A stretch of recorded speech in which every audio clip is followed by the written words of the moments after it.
Hello guys, நான் உங்கள் தேட பேசுகிறேன். இந்த வீடியோ எதை பற்றி இருக்க போகுதுன்னு பார்த்தீங்கன்னா, நேற்று நம்ம போட்ட வீடியோவில் நம்ம செயின் டைட் பண்ணோம். பட் க்ளீனிங் நான் கிட்டத்தட்ட ரொம்ப நிறைய நாள் ஆகுது பண்ணி.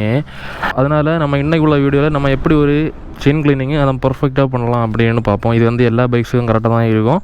நம்ம 390 வச்சுருக்கனால 390 தான் பார்ப்போம். சரியா, நம்ம இதை எப்படி க்ளீன் பண்ண போகிறோன்னு பார்த்தீங்கன்னா, சும்மா நார்மலாக இல்லை, இந்த சைடில் உள்ள செட்டை கலத்திடுவோம். சரியா, கலத்திட்டு நான் இப்படி தான் க்ளீன் பண்ணுவேன் மெயின்டைன் பண்ணி நேரம். இதுக்கு தேவைப்படுது பார்த்தீங்கன்னா, நான் மண்ணெண்ணெய் எடுத்துருக்கேன், கெரோசின், அப்புறம் சும்மா ஒரு சோப் லிக்யூடு, ஏதோ ஒரு சோப் லிக்யூடு எடுத்துவோங்க. அப்புறம் ஒரு ப்ரஷ்ஷு, அதுக்கப்புறம் ஒரு 8mm சாக்கெட்டு நான் இதுக்குள்ளது. ஓகேவா, நான் இதுக்கு கலத்துக்குள்ளது. அதுக்கப்புறம் ஒரு அலன் கீயை ஹோல்டு பண்ணதுக்கு இது நான் இந்த இடத்துக்கு யூஸ் ஆகும். புரியுதா? அப்புறம் நம்ம ஒரு லூப்ரிகண்ட். ஓகேவா, மோட்டிவ். இவ்வளோ தான். ஃபஸ்ட்டு நான் கெரோசின் அப்ளை பண்ணிவிட்டு கொஞ்சம் நேரம் வாஷ் பண்ணிவிட்டு, அப்புறம் லைட்டாக வாட்டர் வாஷ் பண்ணி விட்ருவோம். செயினை மட்டும் வாட்டர் வாஷ் பண்ணி விட்ருவேன். அதுக்கு பைப் எடுத்து வச்சுருக்கேன். வாட்டர் வாஷ் பண்ணிவிட்டு அப்புறம் லைட்டாக கொஞ்சம் சோப்பு வச்சு நல்லா தேய்ச்சி கழுவிட்டு, அதுக்கப்புறம் மோட்டின் ஆயிலில் அப்ளை பண்ணால் போதும். நான் அப்படி தான் பண்ணுவேன். ஓகே, அப்புறம் நம்ம ரைடிங்கும் பார்ப்போம். சரியா, அப்படியே எல்லாம் கரெக்டாக பண்ணிவிட்டு அப்படியே ரைடிங்கில் பார்ப்போம். நான் இது எதனால் மோட்டில் வாங்கினேன்னு பார்த்தீங்கன்னா, நான் நேற்றுக்கு நான் அங்கே ரைடர்ஸ் கிளப் போயிருந்தேன். அப்போ அவங்கள கேட்டிருந்தேன் என்னென்னு பார்த்தீங்கன்னா, லூப்ரிகண்ட் எவ்வளோ ஆகும்னு. இது ஷோரூம்லேயும் அதே மாதிரி தான். என்ன பார்த்தீங்கன்னா, 260 ருபீஸ் ஆகும். ஓகேவா, 260 rupees.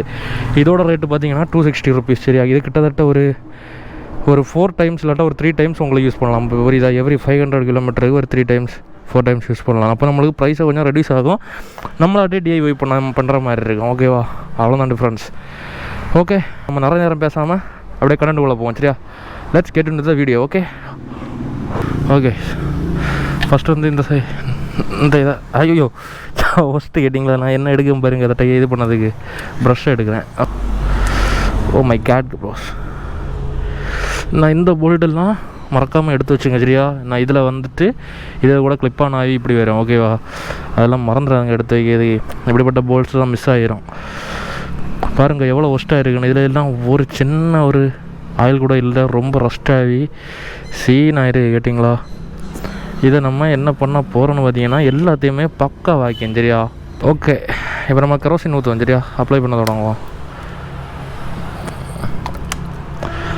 A few moments later.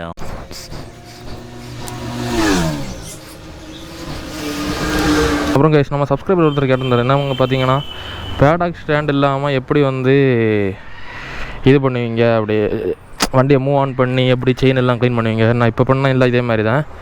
நேற்று நீ கேட்ட நேரம் எனக்கே சேஃபாக இருந்தது ப்ரோ. பேடாக் ஸ்டாண்டு தான் ரொம்ப யூஸ்ஃபுல்லாக இருக்கும் ப்ரோ. வண்டி நின்ன இடத்துல வச்சு நம்ம ஈஸியாக கழுவலாம், டைம் சேவ் ஆகும். ரொம்ப ரொம்ப அது மஸ்ட்டு வண்டிக்கு கண்டிப்பாட்டு. சிலவங்க வண்டியை இப்படி தூக்கி பிடிச்சி வச்சுட்டு இது பண்ணுவாங்க. அதெல்லாம் இப்போ அப்படி பண்ண வைக்கக்கூடாது. வண்டி எவ்வளோ சாஃப்டாக ஹேண்டில் பண்ண முடியுமோ அவ்வளோ சாஃப்டாக ஹேண்டில் பண்ண. புரியுதா? ஓகே கைஸ், அவன் இப்போ அப்ளை பண்ணியாச்சு. இனி என்ன பண்ணுது, ஏன்னா ஒரு ஒஸ்ட்டு ப்ரஷ் எடுத்துட்டு பார்த்தீங்களா, இதெல்லாம் எங்கள் அம்மா பார்த்தாங்கன்னா அடித்து மண்டைப்படுத்துவாங்க. போட்டு நல்லா தேய்ங்க. சரியா, எவ்வளோ தேய்க்க முடியுமோ அவ்வளோ தேய்ங்க.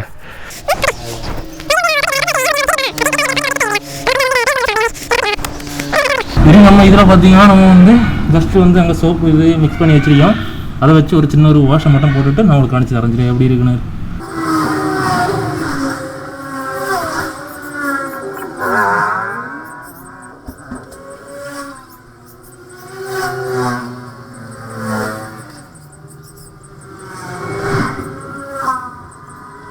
கைஸ், நம்ம இப்போ எல்லாத்தையும் முடிச்சாச்சு. ஓகேவா, கை முடிச்சாச்சு. நீ லூப்ரிகேஷன் மட்டும்தான். செயின் என்ன கண்டிஷனில் இருக்குன்னு பார்ப்போம் வாங்க. செயினை கலர் இப்போ செயினை மட்டும் கழுவாது, அதை சுற்றி உள்ள பார்த்துங்க. இந்த இடத்துல எல்லாம் அடிக்கும் கிரீஸ். புரியுதா? இந்த இடத்துல அப்புறம் உள்ளெல்லாம் பாருங்கள் கண்டிஷன் எப்படி இருக்குன்னு. அது இந்த கேப்பு உள்ள புரியுதா, இந்த இடம், அதுக்கப்புறம் இந்த இடம் ஸ்டாண்ட் லிவர், இந்த இடத்துல எல்லாமே உங்களுக்கு கிரீஸ் ஆகிருங்க. இது உள்ளே பாருங்கள், இது உள்ள எல்லாத்தையும் சுற்றி நீட்டாக கழுவுங்க. ஏன்னு பார்த்தீங்கன்னா, ஒரு தடவை நம்ம கழுவ போகிறது, கழுவுறதை பர்ஃபெக்டாக கழுவணும். ஓகேவா, அவ்வளோதான்.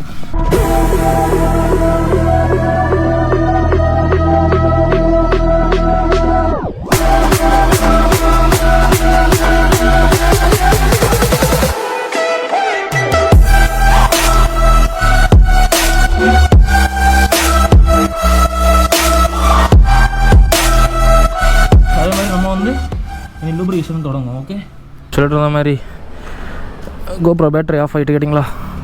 ஓகே, அப்போ லூப்ரிகேஷனை ஸ்டார்ட் பண்ணி விடுங்க சரியா? இப்படி ஒரு பேப்பர் வச்சுருங்க சரியா? பேக்ரவுண்டில் அலாய்வீல்ஸ் எல்லாம் பிடிச்சி அது ஒரு மிஸ்ட் மாதிரி ஃபார்ம் ஆயிரும், புரியுதா?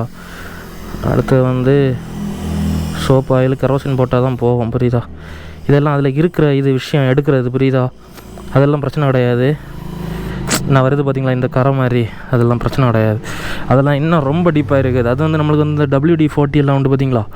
அதெல்லாம் வந்து இருந்தால் பக்காவாக நீட்டாக க்ளீன் பண்ணலாம், புரியுதா?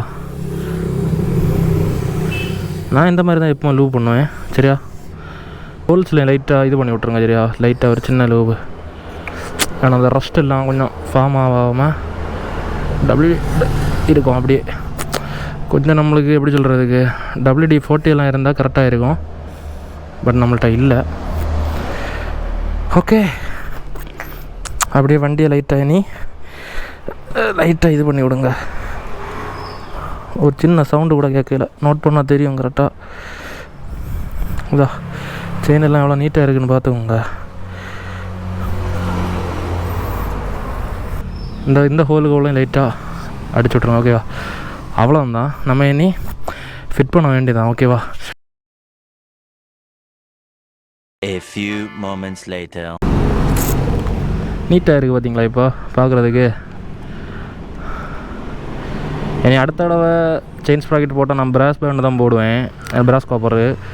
ஆனால் அது வந்து ஃபஸ்ட்டு விஷயம் ரஸ்ட்டு பிடிக்காது. அதுவும் இல்லாமல் செயின் லைஃபு கொஞ்சம் நல்லா வரும், புரியுதா? அப்படிப்பட்ட நிறைய இப்போ பெனிஃபிட்ஸ் இருக்குது அதில், அதனால் அதுதான் போடுவேன். ஆனால் வந்து இதோட ஸ்டாக்கோட அது வந்து வெயிட்டு கூட, புரியுதா? ஓகே கைஸ், எல்லா திங்ஸும் அப்படியே கிடக்குது. வண்டியை மட்டும் அப்படியே ஒரு ரவுண்ட் எடுத்துகிட்டு போயிட்டு வருவோம் ஓகேவா? ஃபீட்பேக் சொல்லி உங்கள்கிட்ட எப்படி இருக்குன்னு. ஓகே, நாய்ஸ் ஏதாச்சும் இருக்கா? அதே மாதிரி நம்மள்ட்ட கமெண்ட் செக்ஷனில் நான் கேட்டிருந்தாங்க, ஒரு ஆஃப்டர் அவசரம் போட்டுட்டு தான் போகிறேன். கமெண்ட் செக்ஷனில் என்ன கேட்டிருந்தாங்கன்னு பார்த்தீங்கன்னா, ப்ரோ செயின்லேருந்துலாம் எனக்கு வண்டியிலேருந்து நாய்ஸ் வருது அப்படி இப்படின்னு எல்லாம் சொல்லியிருந்தாங்க அவங்களுக்கு வண்டியிலேருந்து. விச் மீன்ஸ் அப்போது வந்து மெயின்டெனன்ஸ் தான் ப்ரோ. செயினில் நாய்ஸ் வர்றது எனக்கு தெரியலை. மேபி உங்களுக்கு வந்து பேக்கில் வந்து உங்களுக்கு டேம்பர் ஒரு வேளை உங்களுக்கு ப்ராப்ளம் ஆகிருக்கலாம். டேம்பர் மாற்ற பாருங்கள். அப்படி கொஞ்சம் விஷயங்கள் இருக்குது. நீங்கள் எதுக்கும் உங்கள்கிட்ட நியரஸ்ட் ஷோரூமாக இல்லாட்டா யாராவது தெரிஞ்ச நல்ல வண்டி வேலை பார்க்குற ஆட்கள்கிட்ட கொண்டு கேட்டு பாருங்கள் ஓகேவா? மேக்ஸிமம் செயின் வந்து அசால்ட் எப்படி சொல்கிறது, இப்படி நம்ம போயிட்டு இருந்தாலும் சவுண்ட் வராது. அதே இது நம்ம இந்த லெக் இருக்குது பார்த்தீங்களா, இதை இப்படி எடுத்தால் இந்த இடத்துல வந்து சவுண்டு கேட்கும். அது எனக்கும் கேட்கும். அது 390 இல்லை, KTMல எல்லாமே அப்படி தான். ஓகே, மார்னிங் இப்போ தான் எடுக்கிறேன் வண்டியா. 10:30 தான் ஆச்சு டைம். 11 o'clock ஆக போகுது. சீரியஸாக சொல்லணுமா, இங்கே வேறு லெவல் கேட்டிங்களா? நல்லா இருக்குது. ஏன்னா தெரியும் இப்படி தான் இருக்கும் அவனு.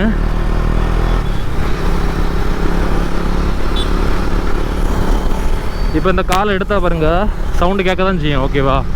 அது நம்ம சொல்லி வேறு எதுவும் கிடையாது. அந்த காலை மட்டும் நம்ம லைட்டாக அப்படி லெக்கை வந்து இது பண்ணால் சவுண்டு கேட்கும். அது நார்மல் தான். லைட்டாக கொஞ்சம் பிக்கப் கொஞ்சம் கூண்டத மாதிரி இருக்குது. அதே மாதிரி செயினை மெயின்டைன் பண்ணுறது 500ன்னு சொல்லுவாங்க. ஒரு 400 கிலோமீட்டருக்கு அதை நீங்கள் வந்து மெயின்டைன் பண்ணுங்கள். நான் எல்லாம் 1800 கிலோமீட்டர் வர தான் இதை வந்து இப்போ லூபை பண்ணேன். எனக்கு நான் கொஞ்ச நாளத்தை இங்கேயே இல்லை. எதாக இருந்தாலும் கமெண்ட் செக்ஷனில் சொல்லுங்கள் சரியா? அதே மாதிரி வீடியோ எண்ட் வரைக்கும் பாருங்கள். பிடிச்சிருந்தா லைக் பண்ணுங்கள், இல்லாட்டா வந்து டிஸ்லைக் பண்ணாலும் பிரச்சனை கிடையாது. நான் அதை வந்து ஒரு மோட்டிவேஷனாக தான் எடுப்பேன். அதெல்லாம் பிரச்சனை கிடையாது ஓகேவா கைஸ்? அப்புறம் வந்து இந்த வீடியோ எப்படி இருந்துன்னு சொல்லுங்கள். உங்களுக்கு யூஸ்ஃபுல்லாக இருந்தால் எப்படி இருந்துன்னு சொல்லுங்கள் ஓகே?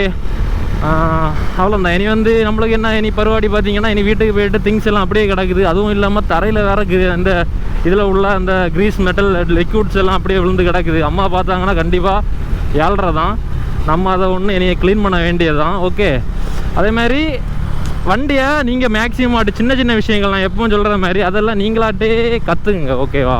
அது ரொம்ப யூஸ்ஃபுல்லாக இருக்கும் சரியா?